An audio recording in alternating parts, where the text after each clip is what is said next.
Phillip Dukes here, the five-star flex, and I just want to take a minute and I want to give a shout out to the Tennessee Volunteers. You may remember months ago I came out and I said they have very scary potential. Well, that's the title of this one, Scary Potential. And it just got scarier. Not just because of what they're doing on the field right now, but what it means to recruiting. Man, Tennessee is on the heater. And it's not just in the class of 25, it's 26. They got high level 27s interested.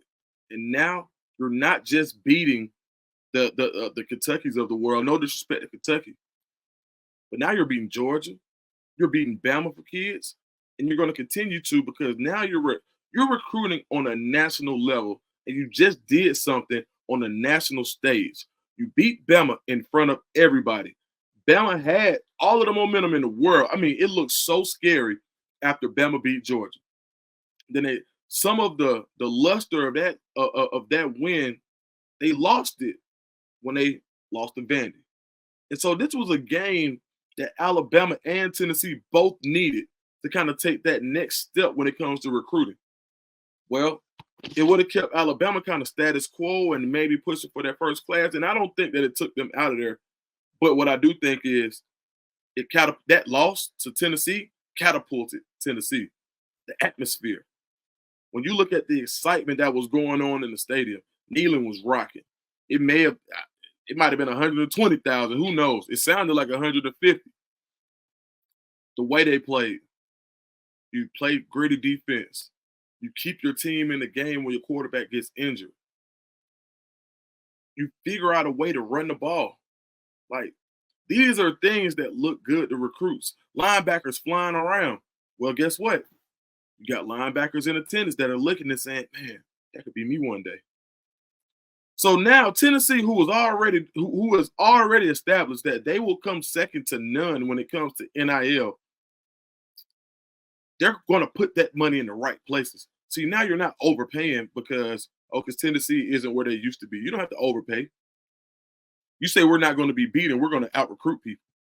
We're going to, hey, whatever it is, NIL-wise, that's fine.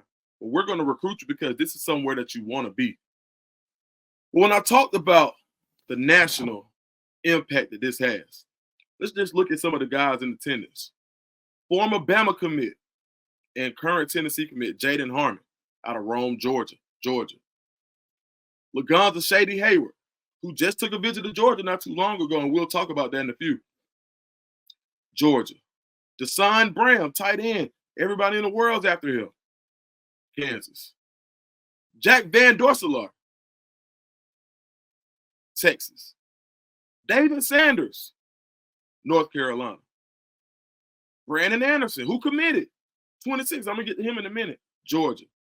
Isaiah Campbell, the biggest fish out there, North Carolina. Darion Smith, St. Francis, Maryland. Tennessee is going everywhere. They started it with Nico, and that wasn't just the beginning, but he was that first big fish in the NIL era. But Tennessee being able to take that T across the country, I'm going to say it, I'm going to say it again. It rings bells. People realize that Tennessee is no longer the program that almost did it. You're talking about a perennial playoff team if they keep this up.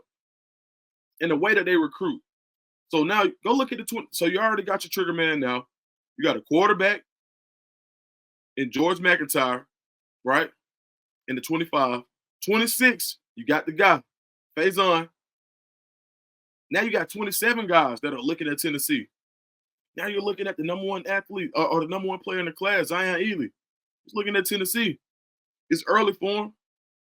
I love the fact that you get a guy like Brandon Anderson, right? Out of Atlanta. Play with the North Atlanta Giants, the program that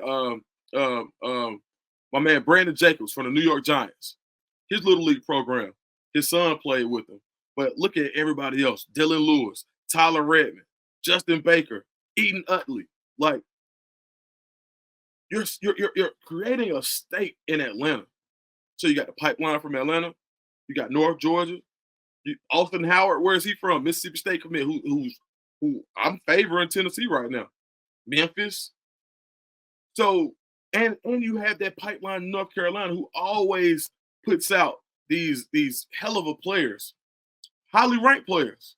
So now when you're looking at what you're getting out of North Carolina, you've got the SEC pipeline for the powerhouse school. South Carolina ain't there yet. You got Tennessee sitting right here, like, yeah, right for the picking. So going into the rest of the season, you have a huge Georgia game, a game that Tennessee could even lose that game and still make the playoffs. Like, they would be the perfect two-loss SEC team. And not to say that they'll lose it, because that game looks even as hell to me. I would be scared to bet on that game. So when we talk about potential, what Tennessee is doing recruiting, plus what they're doing on the field, man, it's Halloween season. Scary hours in Knoxville.